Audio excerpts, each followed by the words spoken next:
নমস্কার বন্ধুরা, ভালো আছেন? আগের ভিডিওতে আমি একটা চুড়িদারের কাটিংয়ের ভিডিও দিয়েছিলাম। তো এখন সেই চুড়িদারটা আমি সেলাই করছি, সেই তার একটা ভিডিও আপনাদের সাথে আমি শেয়ার করছি। বন্ধুরা দেখুন কেমন লাগে ভিডিওটা। আর চুড়িদারের পিসটা খুব সুন্দর, কালারটাও খুব সুন্দর। তো এখানে আমি লাইনিংটা আগে ভালো করে কাপড়ের সাথে একটা সেলাই দিয়ে নেব, জুড়ে নেব এখানটায় সুন্দর করে।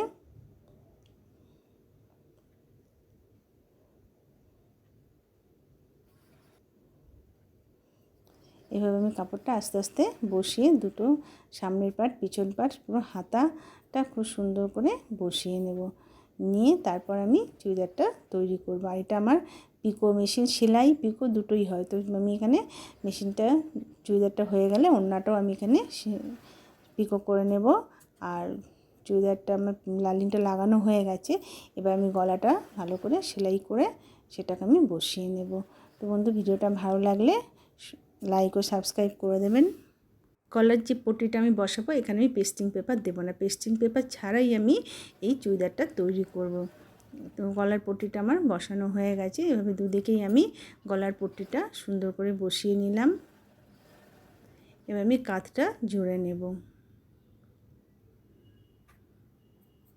কাঁধটা জুড়ে নিয়ে তারপর আবার ওই যে বাকি আছে ওখানটায় আবার গলাটা সুন্দর করে আমি বসিয়ে সেলাই করে নেব।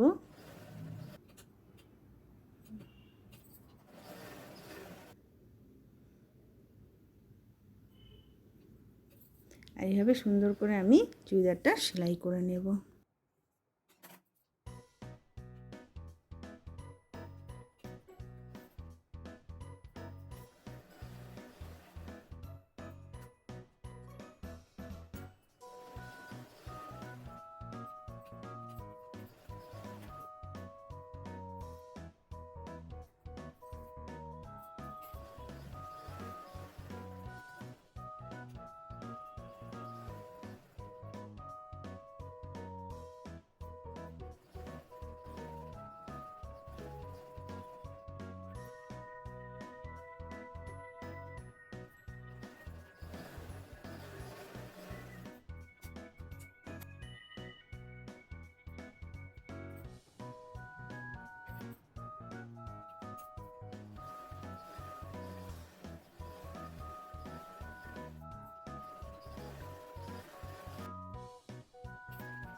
সেলাইয়ের পাশটা খুলে এখানে পিকোর পাশটা লাগিয়ে আমি ওড়নাটা পিকো করে নেব। আর সামনে একটু ওখানটায় সেট করে নেব যাতে সুচটা নিজের থেকে ঘুরতে থাকে। খুব সুন্দর পিকোটা হয়। দেখুন কত সরু আর খুব সুন্দরভাবে পিকোটা একদম হয়ে যাবে। আর খুব তাড়াতাড়িও হয়ে যায়, পিকো করতে বেশি সময় লাগে না।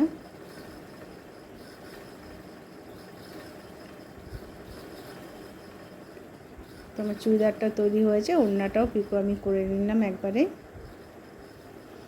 তো বন্ধুরা কেমন হয়েছে আমাকে লাইক ও কমেন্ট করে জানাবেন যে আপনাদের কেমন লাগলো আমার এই ভিডিওটা।